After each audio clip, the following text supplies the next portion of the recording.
Hit it, Phil. Da-da-da-da-da-da-da. Can it be the breeze that fills the trees with rare and magic perfume? Oh, no, it isn't the breeze. It's Jackson time. La-da-da-da. Stay tuned. Right after this episode. For our discussion.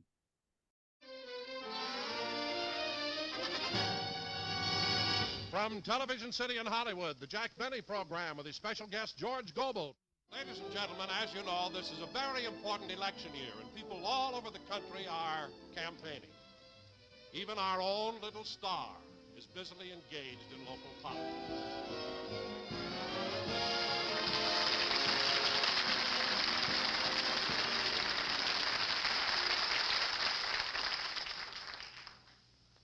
Oh, say, boys. Wait a minute, Rochester. I want to change one word in the first paragraph of my speech here. Well, that makes about the 10th time you've changed that thing. Well, certainly. This is probably the most important speech I'll ever make. After all, I'm running for president of the Beverly Hills Beavers Club. How's the sign coming on, the campaign sign? Oh, pretty good. Say, let me ask you something. Yeah? How come you're making so much importance out of this campaign? After all, the Beverly Hills Beavers are only kids. Only kids? Rochester, that's no way to look at it. I mean, these children are the future of our country. And believe me, it's a great satisfaction to see some youngster that I've guided that'll grow up to be a fine citizen. Oh, by the way, you got a letter from one of those youngsters this morning. Which one? Bernard Baruch.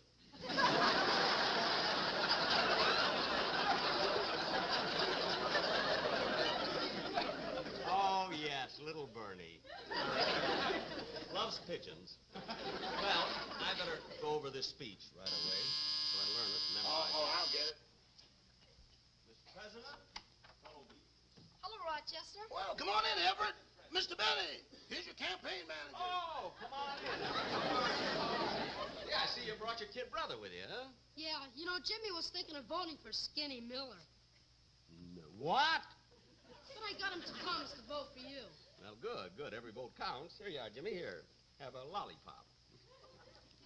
See? I told you he was a great guy. Big deal. Skinny Miller gave me 2 lollipops.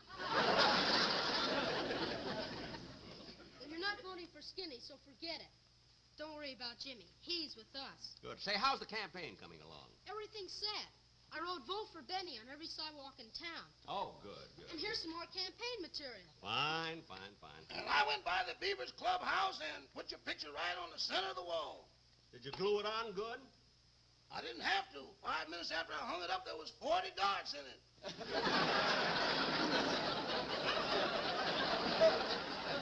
Darts? I felt like Brian Donlevy on a dangerous assignment. This looks pretty good. Hey, tell me, Everett, do you really believe that I'll win this election? Mr. Benny, as far as I'm concerned, you're the next president of the Beverly Hills Beavers. Gee, I hope so. You know, if I win, I'm going to give it everything I've got. Because I firmly believe that Woodrow Wilson was right when he says, a public office is a public trust. No, that was Grover Cleveland. Cleveland? Oh, that's right. It was Wilson. Woodrow Wilson said, walk softly, but carry a big stick. I remember that. That was Teddy Roosevelt. Well, who said, give me liberty or give me death? Patrick Henry said that.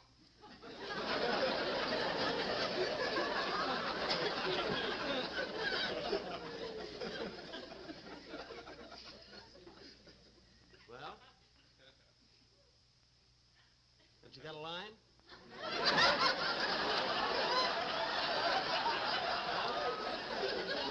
What? Your line. My line? What's my line? Let's not fight about this thing, boys. Oh, I have the line.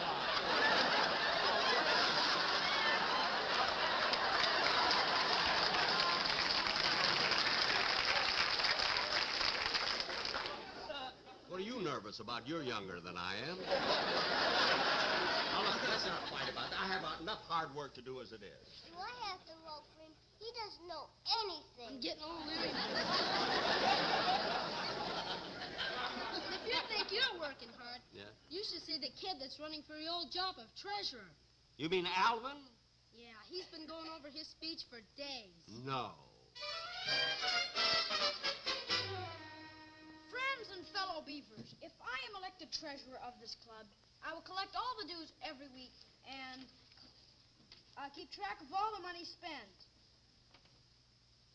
Are you listening, Uncle George? To every word.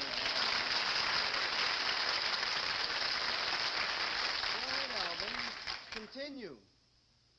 I will collect all the dues every week and keep track of all the money spent. And even though Billy Smith is better at arithmetic than I am, I would probably work harder. And in that way, I think I would make a good treasurer for this club. How does that sound, Uncle George? Alvin, that is probably the most sincere, straightforward, and honest speech that I have ever heard. Really? Really, and I'm ashamed of you.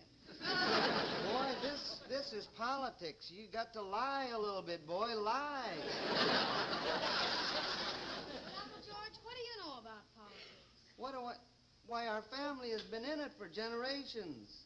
Like, take your great-great-granddaddy, Filibuster Gobel. Yeah, there was a talker, boy. I remember, sit down, boy. I remember one time he stood on the floor of Congress and he talked for 5 solid days without stopping. Now think about that. Didn't close his mouth for 111 hours and 47 minutes. He didn't even stop to eat? No. Fortunately, he swallowed a few flies and that kept him going. Gee, he doesn't sound like a very good congressman. I want to tell you, if it weren't for him, they never would have passed Appropriation Bill 708. 708? Yes. What's that? You don't know. Oh. Half-day school sessions have got to go. Appropriation Bill 708 was that memorable piece of legislation which provided $100,000 to buy toupees for bald eagles. Every time you see an eagle flying around that looks like Elvis Presley, you'd be proud of your great-granddad.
Secretary called the roll. Timmy Warblum's excuse for being absent at the previous meeting was that his father told him he would have to stay at his grandmother's for a few days because his mother went to the hospital to buy a new baby. Timmy said there must have been a big sale because his mother came home with 2 of them. The meeting was adjourned at 7:30 and we all went home. You've heard the minutes of the last meeting. Are there any corrections? Yes. I was absent at the last meeting, and he didn't mention my name. Oh, yes, that's right. You did miss the last meeting. Where were you? I was in jail. Jail? Yeah, I got lost again. You get lost every other day. Sure. You go into the police station, tell them you're lost, cry a little, and they give you ice cream cones and everything. I move that the minutes be approved as read. I second the motion. Is there any new business? Billy? Mr. President, I'd like to introduce Medford Payton. He just moved into my neighborhood, and he'd like to become a member of our club.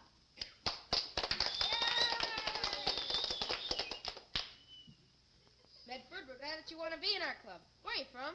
I'm from Texas.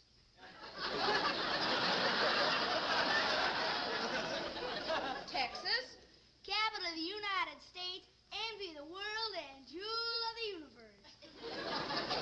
What kind of business is your father in?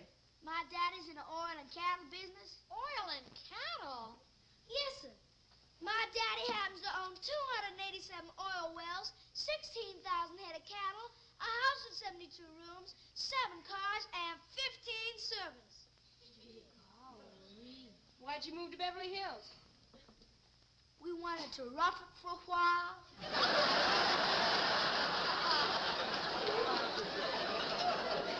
Well, Medford, if you'll stay after the meeting is over, you can fill out an application for membership. Application? I think you all missed the point. You fellas have to fill out the application.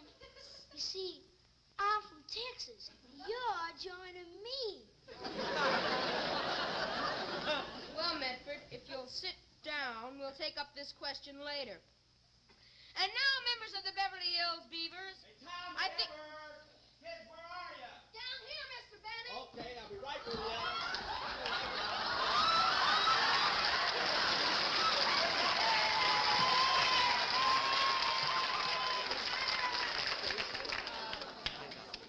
Mr. Benny! Mr. Benny! The pledge. Oh, the pledge. Oh, I forgot the pledge. I'm a beaver, you're a beaver. We are beavers all. If you are in trouble, simply give the beaver call. If there's any danger, all you have to do is shout, and I will come a-running if Rochester lets me out. Yay, beaver! Was I elected president? We haven't held the election yet, and we can't do that until all the old officers relinquish their previous positions. And, Mr. Benny, since you were the treasurer, now is the proper time for you to turn over the bank book, so we'll know how much money we have. Oh, the bank book, yeah. I brought it. I knew I brought it from the house. Oh, here it is. Here's the bank book for the Beaver. Wow! 18,467,000. What? Wrong book.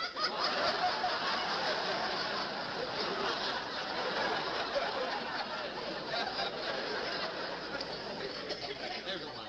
There's one. $6.73.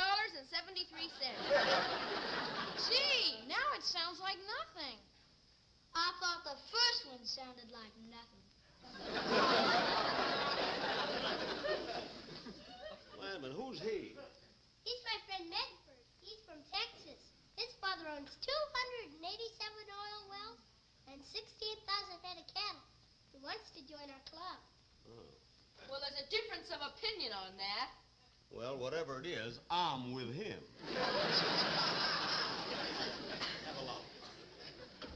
And now, members of the Beverly Hills... I'm sorry I'm late. I'm a beaver, you're a beaver. We are beavers all. If you are in trouble, simply give the beaver a call. No matter what the danger, all you have to do is shout, and I will come a-running if my mother lets me out. Yay, beavers!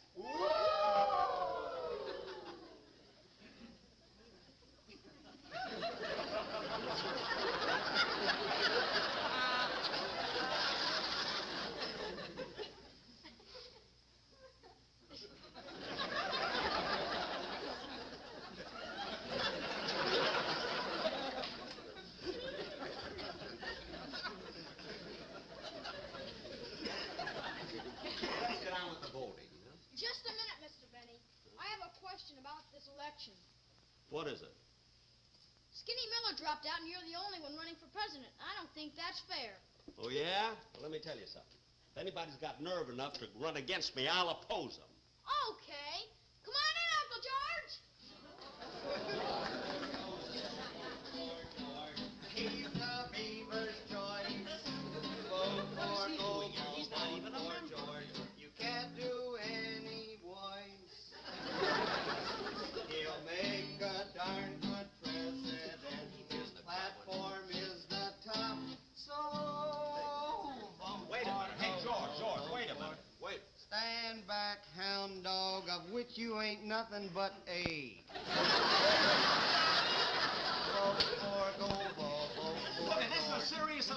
what are you doing? Came down here to keep this thing honest and funny. Oh, gorgeous Gobel for president. Look, All you have can't to do... run for president until you become a member of this club, and that'll cost you a dime. Right, fellas? Any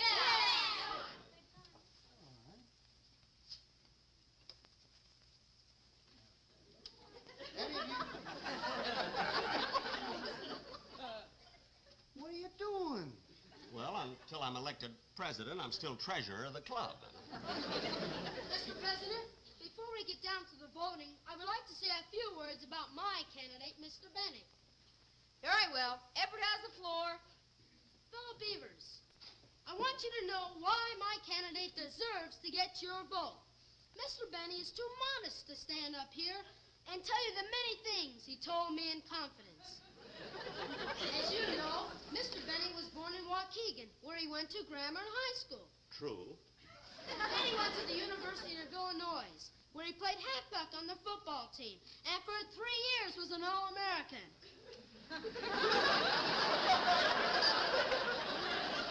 He would have been an All-American for 4 years, but he had to quit school to go into training for his first fight with Jack Dempsey. Oh, come on. Please, Mr. Gobel, please.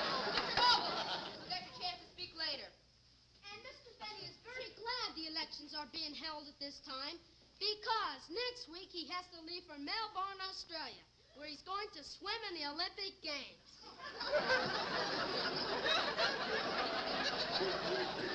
I'm very good in salt water. Very few people know this, but Mr. Benny once competed against Esther Williams. I feel that Mr. Benny you will have make a us a pencil, very good please? president because he believes that we should go on hard. What are you doing? And he also believes I that speak we should next. go I'm making above some mental ridiculous. notes. And it is because of these worthwhile accomplishments that I urge you to vote for my candidate, Mr. Benny.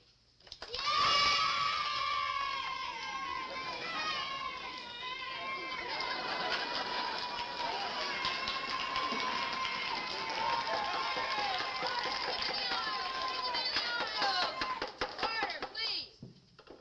And now we will hear from Mr. Benny's worthy opponent, Mr. George Gobel. Thank you, Mr. President, worthy opponent, and itty-bitty buddies. Usually when a person gets up to make a campaign talk, he tries to belittle his opponent, right? But I can't do that because I believe everything they said about Mr. Benny. It is true he was an All-American. As a matter of fact, one Saturday afternoon, he made 7 touchdowns all by himself. He had to make them all by himself because the rest of his All-American team was in New Amsterdam selling Manhattan Island to the white men.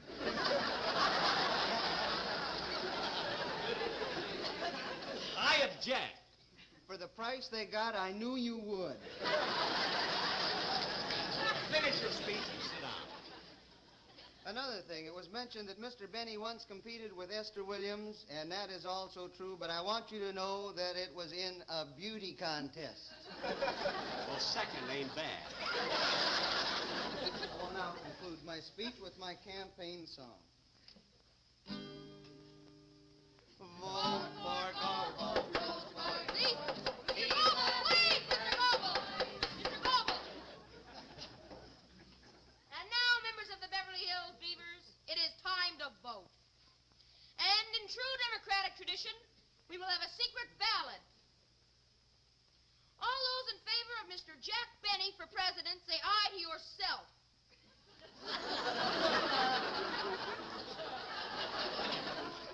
When they say secret, they mean secret. And now, all those in favor of Mr. George Gobel for president, say aye to yourself.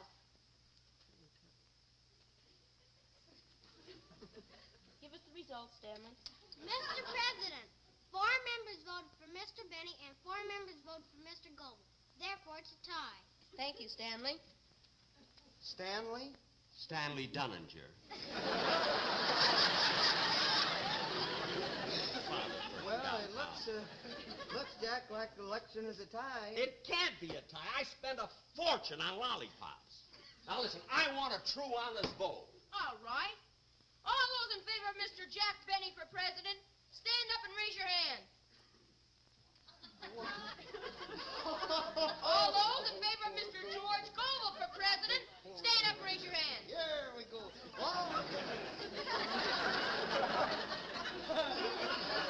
Since it's a tie, I nominate my uncle. What? All those in favor say aye. Come on in, Uncle Red.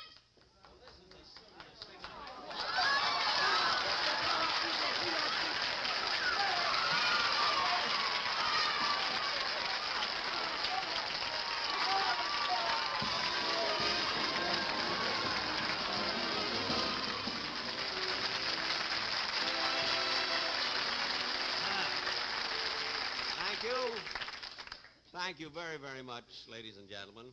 Hey, weren't those kids wonderful? You know,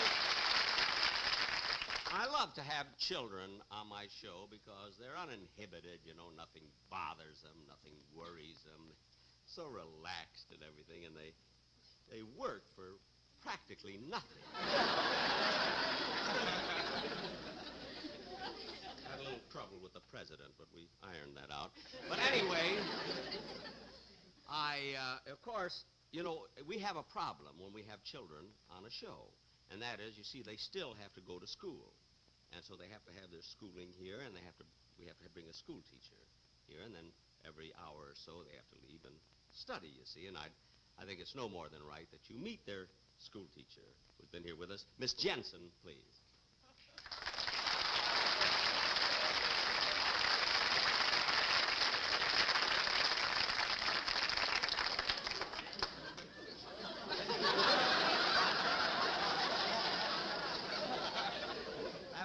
The kids will be back pretty soon. And now, ladies and gentlemen, I'd like to have you meet my guest star once again, Mr. Gobel. George! Can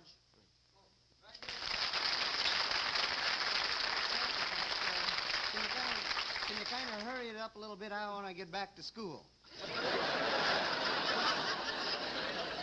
Listen, George, I do want to thank you very, very much for coming on my show. Oh, well, thank you, Jack. You know, being a kind of a newcomer in this business, it's a real great thrill for me to be working in the same show with a performer who is known as being a real great, a master of comedy. Oh.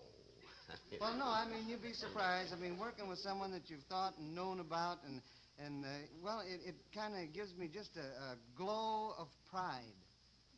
Oh, George, now you're making me blush. Well, I don't see why, because I'm talking about Red Skelton. Come on down here, Red, old buddy, and shake hands one more time. I want to tell you that all the things I was telling Jack out here, I really mean. Well, thanks, George, and I want you to know that I never miss your program. You know, I feel the same way about your show. Well, you know, isn't it odd, though, that we two great comedians should meet on a dramatic show? It's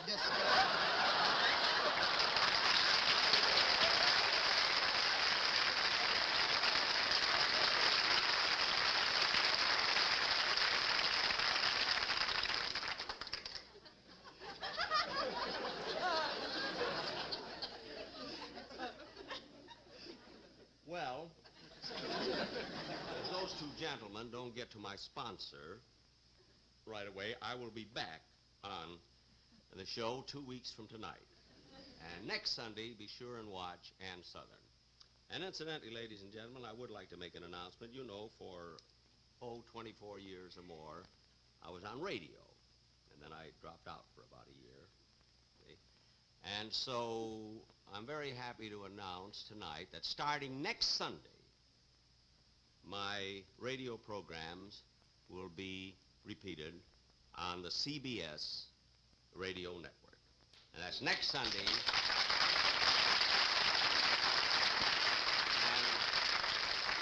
And every Sunday thereafter. Thank you very much. Well, hello again. This is Buck Benny speaking. I am joined by Kathy Fuller-Seeley and John Henderson from This Day Hello. in Jack Benny. So good to see Oh, you, John. sorry, a little bit of advertising. Yes. Yeah, In there you Jack go. Benny. There you go. Buck, Yeah. if you give me a shirt, I could.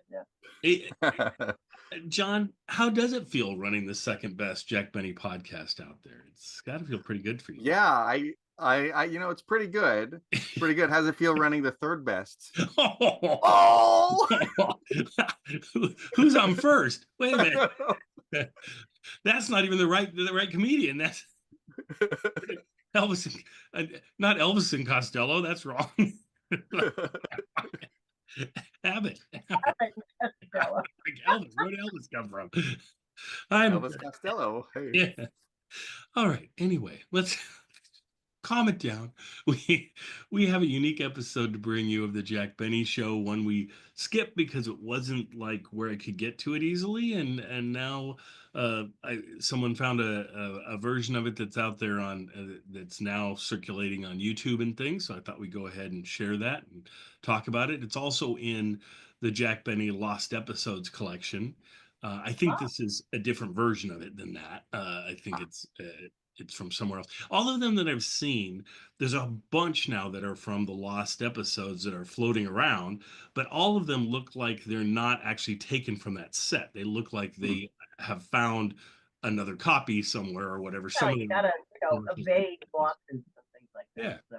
So that's exciting. So anyway, we always like to bring a new Jack Benny to you. This one features the Beavers. I always like the episodes with the Beavers. It's fun. It's fun to see the kids. Sometimes certain kids have more trouble with their lines than other kids have with their lines. The best kids that he's got usually do better than Jack, and this one you'll see that a few times. So it's fun one to watch. And George Gobel is fantastic, and he's on this episode as well as a little bit of Red Skelton, which is nice too. And I love this is again why I like doing these at the end after the show, because the Red Skelton piece is a little bit of a spoiler on the episode, because you watch it and he shows up at the very end and you don't know that he's going to show up and things. I think for audiences it would have been exciting at the time if it hadn't gotten mentioned in the media that he was going to be on it, or you hadn't seen that. It would be a nice surprise. These days, anytime it's listed, it's listed as George Gobel and Red Skelton are the guests, and so you're expecting Red to show up sometime, and you can predict when he does show up. You're kind of like, oh, okay, they're building up to Red coming in, and he does. But anyway, let's go around and talk about what we think about this episode and whether it worked or didn't work. And I think I don't know. Kathy might know better than I do, or maybe John. I don't know. Were there many Beavers episodes? I'm thinking the Beavers at the Fair episode was really famous. Was the other one? Those are the two biggest that I know of. And then Beavers sometimes would be featured as a little section where you maybe as part of a bit, one of them would come out. I follow the old truism: don't work with children or animals. Yeah. It is a lot more difficult to wrangle all these little kids together, and so it's much more rehearsal. Well, as you do it live, you would think, because they were filming some at this point, you would think you would have filmed this episode, because then they could totally get the performance of the kids nailed down and everything. I believe the one at the fair was a filmed episode. And if they did some special, yeah, it had to be. Well, also it was filmed in color, so I mean that had to probably necessitate it being a filmed episode. Yeah, I think they may have done the episode where the Beavers do the Jack Benny Show. That's a classic. Yeah, that is a classic, but I don't remember. I don't know if that one's in circulation. I have no doubt that they probably did it, but I don't know. Well, I think I saw a photo from it. I don't think I've actually seen the episode, so they must have done it. Yeah. So agreed. Yeah. Agreed. So anyway, let's check. Harry Shearer himself only appeared on 3 TV episodes, all before this one: 53, 54, and 55. Okay. So he would be there to be a Beaver. He might have been where they thought he was getting too old to do it. Yeah, because at some point, you're talking the rest of the Beavers, or they try and get him to look like they're 5 to 8, to 7, somewhere in there. And so he could have been 9 or 10 at that point and been like, okay, well, that's... Yeah. Now, IMDb says that Harry Shearer is in this episode, but I don't think he is. Right. I was looking, I know what Harry Shearer looks like, and I don't think so. He looks similar to the main kid, and you could even say he has a similar kind of look to the Texas cowboy kid, but it's neither of them. Yeah. Yeah. And like I say, I think he'd be a little older than anybody was in this episode at that point too. So I didn't think it was him either. I was looking, okay, every time we look for Harry Shearer, of course, Harry Shearer is famous for being a lot of the voices on The Simpsons, and he has his own podcast that competes with John and I, and so too bad. But, yeah. I hope he's happy with fourth best. Anyway, but it's fun to hear him talk about the Jack Benny Show and being on it, because he's one of the few. He's probably the only surviving person that was on radio shows and television shows. And, maybe there are a few more Beavers that are around too, because if anybody's alive, it'd be the Beavers, because they're the youngest. Harry Shearer was also on Saturday Night Live for a brief time. Yes, that is true. Like one season, just a couple seasons at most or something. But that's kind of cool too. Yeah. Anyway, John, what were your thoughts on this thing? Well, I watched it late last night, and I rewatched the ending 3 or 4 times because I kept falling asleep. So I don't know whether that says something about the episode or where I think it's just a reflection on you, John. Yeah. So yeah, I mean, yeah, I thought it was fine. I would say this is one of those ones where it's like, if this is the first thing you ever see with Jack Benny, you're not going to get it. It's maybe not the highlight greatest thing, but it was fine. It was good. Right. And I think it's hilarious because George Gobel's in this, and he talks about being the young new guy and all of that, which I think he was at this time. But we're used to George Gobel, at least I am used to George Gobel, like in the 1970s, where he's been around for 20 years. He's a little bit like Red Buttons and that sort of thing, where he seems like old school performer, but then to see him in his heyday or whatever, then Wikipedia says his show in the Gobel's show in the mid 50s was like a top 10 show. Yep. Mm-hmm. So he was doing great, but again, not anything I ever saw in circulation or things like that. No. So yeah, I know mostly George from being in Hollywood Squares. Interesting. That's why I was going to say. That's why I've seen him too. It's Hollywood Squares. Yeah. I feel like just being a Jack Benny fan is really where I see a lot of these these touchstone people or whatever, and it did seem like he had like a big jump when he first started out in the 50s, and people were talking about him and things like that, and then you didn't really hear about him much since. I watched this episode with my wife, and she rarely will sit and watch old stuff with me like this, and she'd never heard of George Gobel. I said I think he's kind of like a talk show host, like a late night talk show host, and she's like, a bunch. So he did country songs and oh, okay, yeah, well, she said, well, I can see why you didn't take off. So she was not a fan.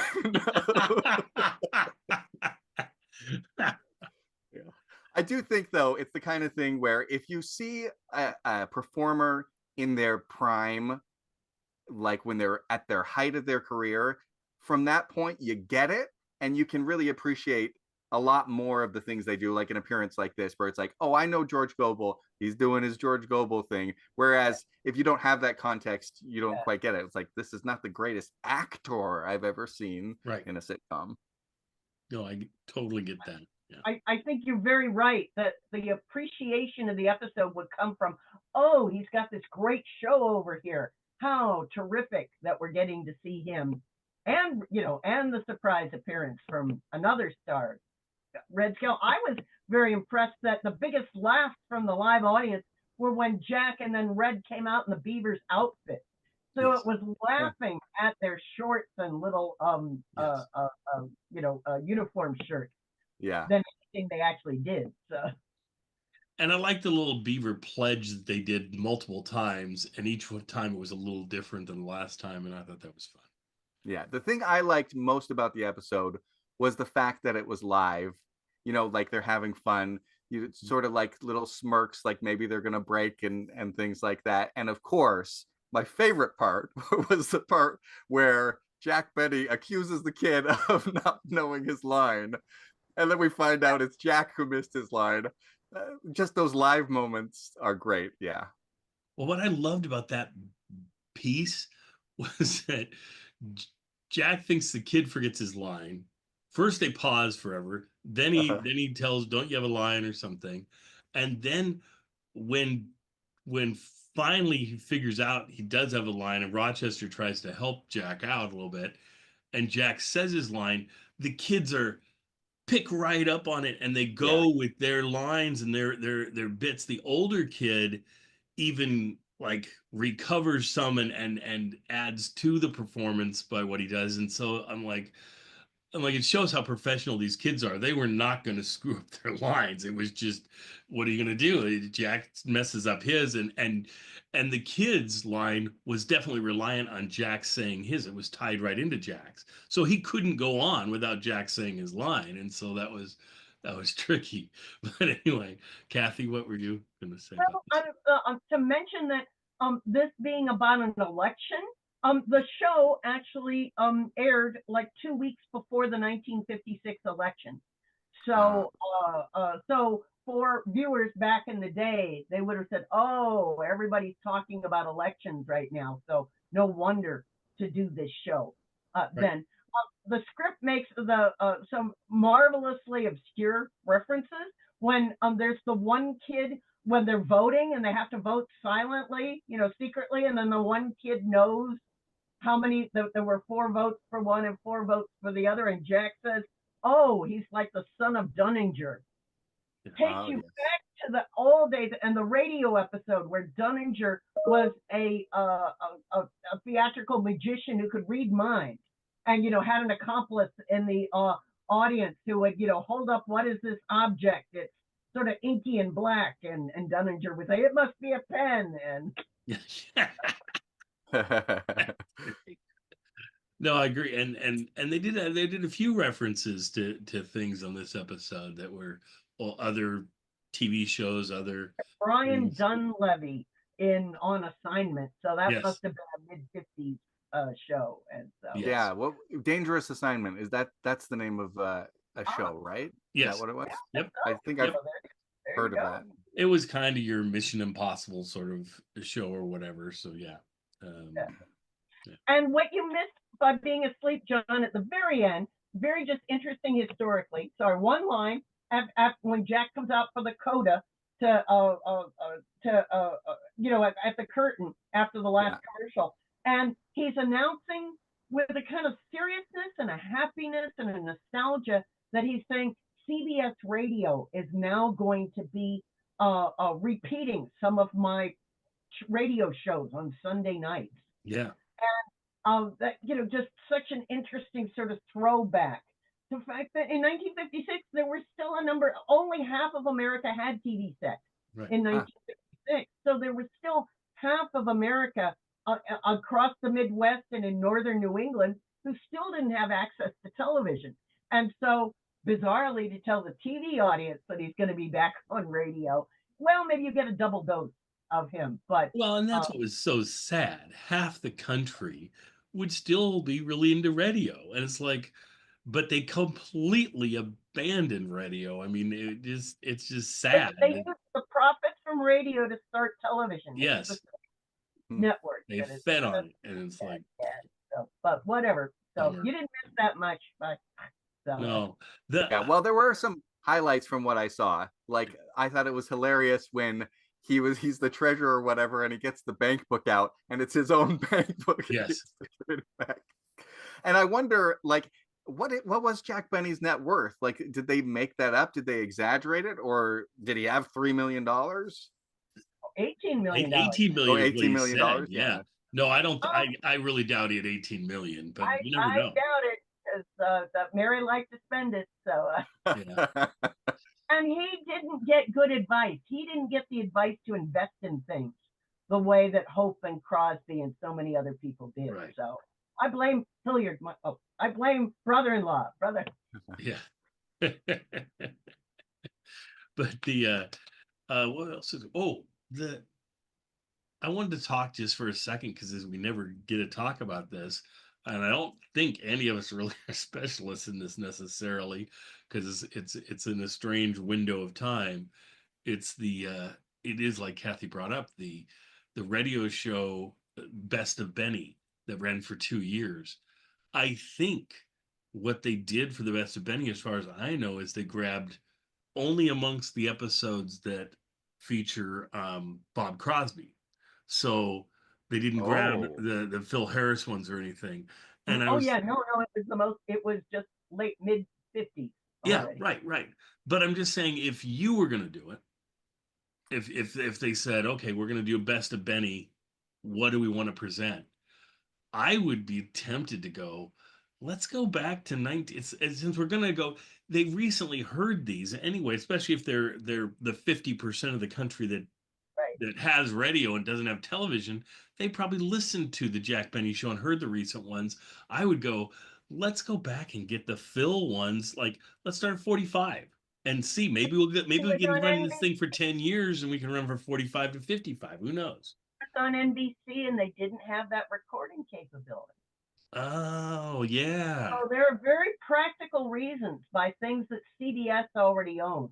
Yeah. So they could have grabbed. Oh, right. They could have grabbed from 1949 on, because that's when he came to CBS. So he could have grabbed a couple of the Phil years if they wanted to, but they couldn't go back. But then they have to pay film money, So again, they're doing this because, as I said, there is still an audience left for radio, but it's really shrunk to about 3 million. Yeah. So by continuing this old tradition of Jack Benny on Sunday nights, but as I said, it's. So how do the rights work? Like, if they couldn't have done, is it that they wouldn't have, or that they literally couldn't? I couldn't, because the shows would actually be owned by Lucky Strike. They wouldn't be owned by CBS. So this is still really? when Lucky Strike paid all that money and produced the show. So, but if Lucky Strike, if Lucky Strike owned it, right. Lucky Strike becomes the sponsor in like 44 or something like that.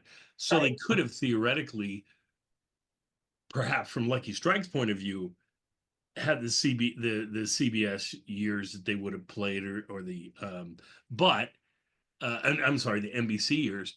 But the problem would be, I can't believe they could take something that was done on another network and bring it across. Oh no, they hated each other so much. Yeah. They were trying to put each other out of business. So. But it makes total sense they could have done that, like I say, 49. If you think these shows are done in 55, or would that be? What was that?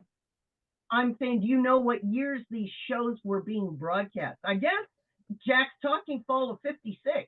Yeah. 56. It was 56 through 57. 57. So it was the years. It was the season right after Jack went off the air. They started doing Best of Benny for the next 2 years. They do that. Then they take off Best of Benny and replace it with Stan Freberg's show, which doesn't last too long either. What was that? Yeah. That show doesn't last too long either. No. I think it lasted half a season or something. Right. I was just looking in Laura's whatever all the books. Yeah.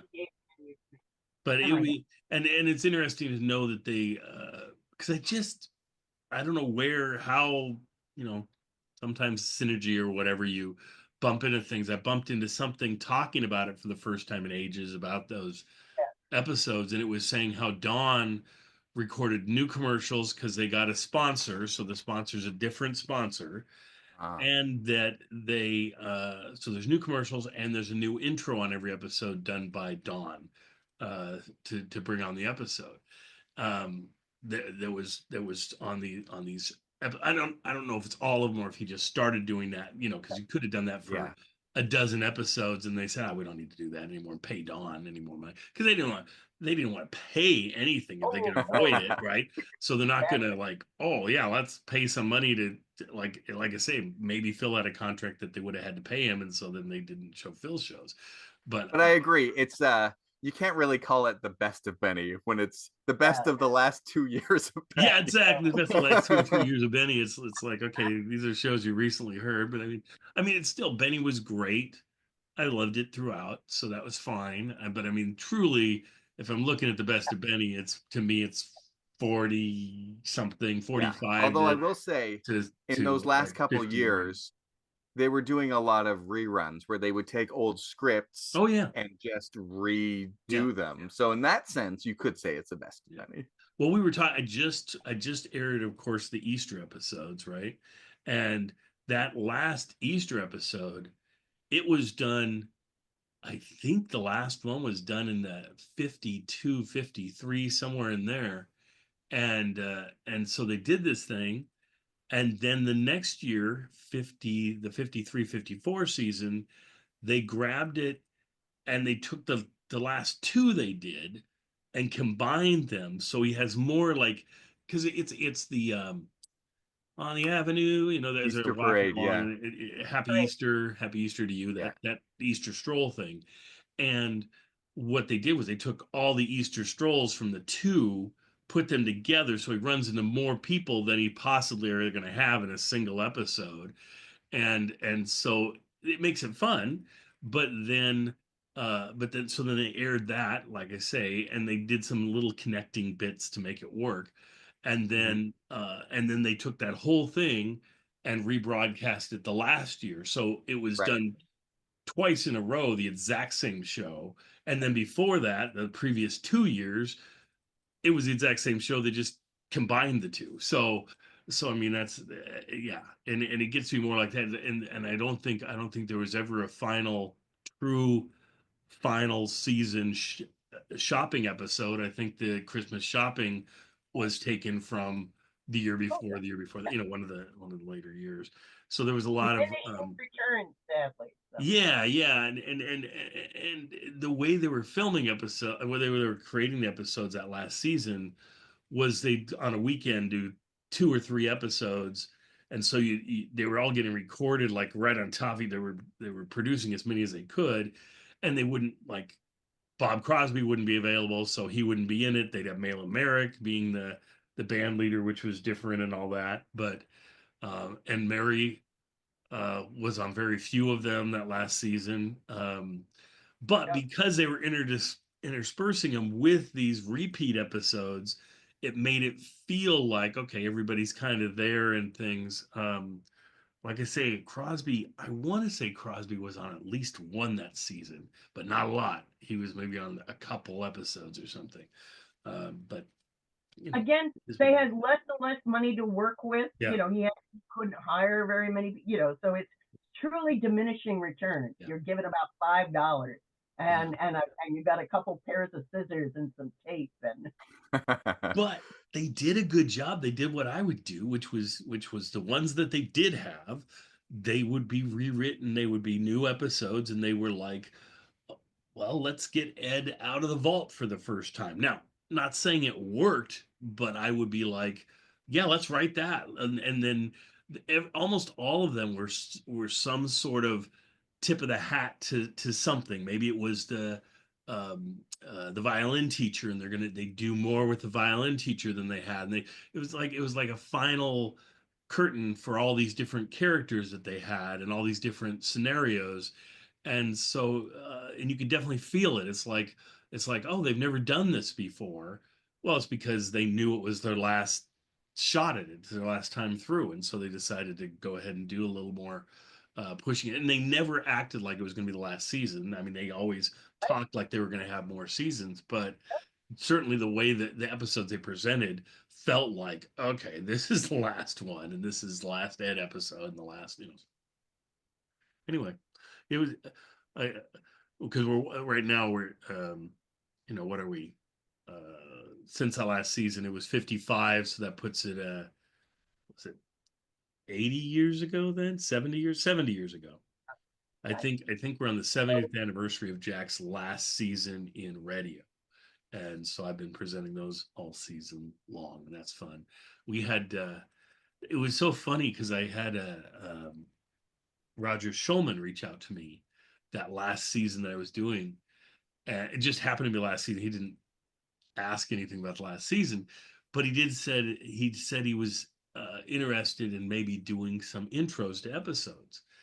And as I got to know him and realize, who Shulman was, it's like, so he was one of the main writers of Shrek, the original Shrek movie, and he did Alf, the Alf series back in the 80s, whatever. He was one of the main writers there.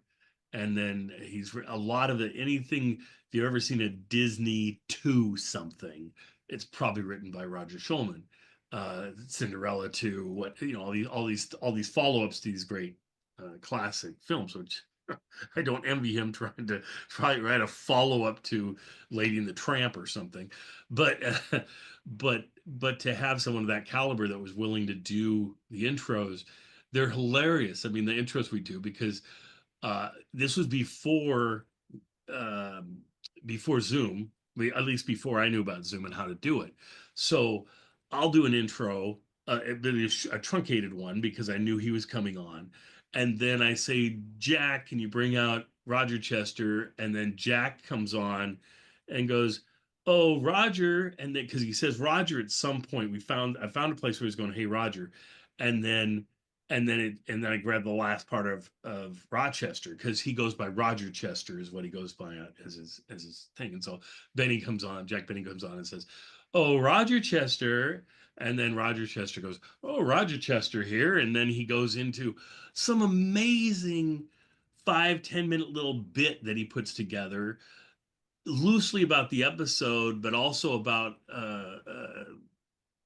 just Jack Benny in general, or California. I mean, he's got one where he says he's walking down, because he's like, I thought I'd do a location one. And so he's walking in front of like Jack Benny's house and talking about Jack Benny's house, and he talks about the street, and he talks about who lived where, and it's so much fun, and he does such a great job. And I really, like, I knew I couldn't have him all the time, and he was, he committed to maybe I'll do 3 or something, and I'm like, maybe I can stretch it, and we'll see what I can do.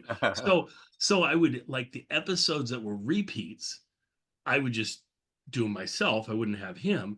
But the episodes that were new, like the last Ed episode, the last all these different episodes, I would have him do, and then he could reference the fact that this was the last one, and what the vault episodes had meant for so many years and things. And so it's just lovely having him to go with me through that last season.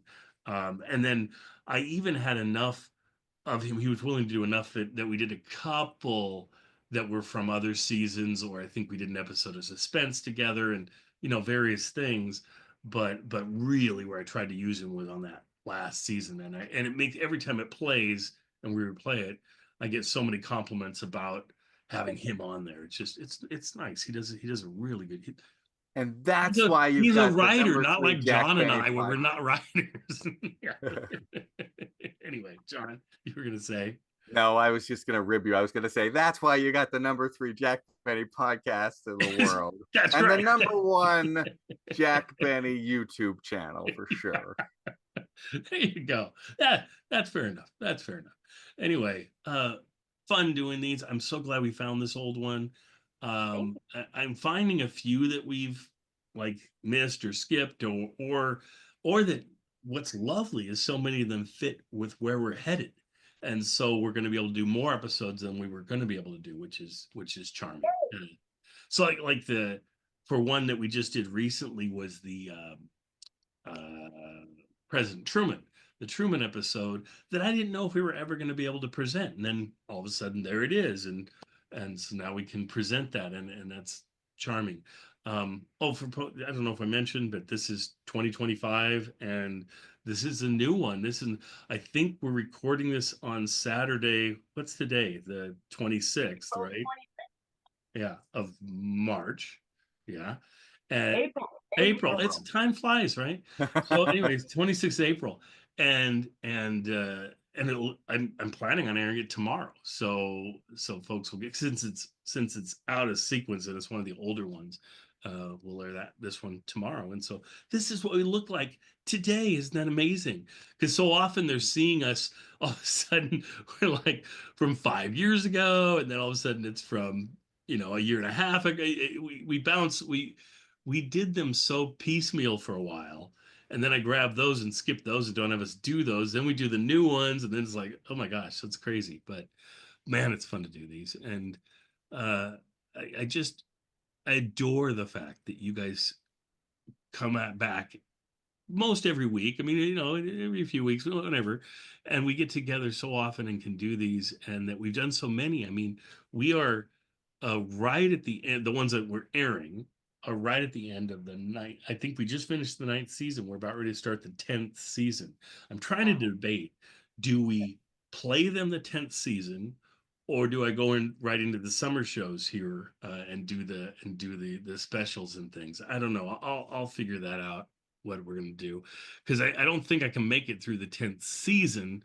I think we get like part of the way through, and then I have to break it for the summer, and then we come back. And so I'm thinking maybe we just end with the 9th season, do the specials, and then once we run out of specials, come back and start doing the 10th season. I don't know. We'll figure. When we come back to the 10th season, we've got to do the Pasadena fan club. Yes. That I think neither of you liked, but yeah. Well, we did that one, right? No, we skipped it. We ran out of gas. Oh, okay. So we got to get back and do that one. Okay, that's good. Well, and the other piece, the other reason we got to do is I never get anybody telling us to do an episode or asking or requesting one, right? I mean, because we do so many, and they can't. I don't expect them to follow along with where we're at or anything. I actually had someone request that episode, that they said, "Oh, I so want to have you guys introduce that episode," and I'm like, I would not expect that would be an episode that someone would be requesting us to do. So we definitely have to do that one now for sure. There you go. It's Kathy using a different username. Anyway, all right. Well, enjoy everybody, and we'll see you guys next time.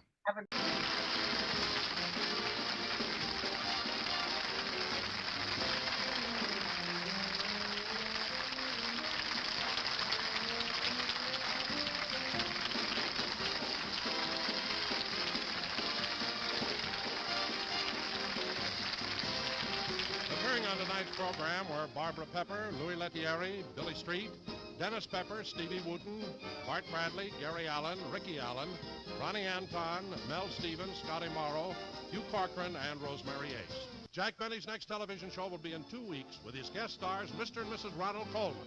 This is Don Wilson saying good night.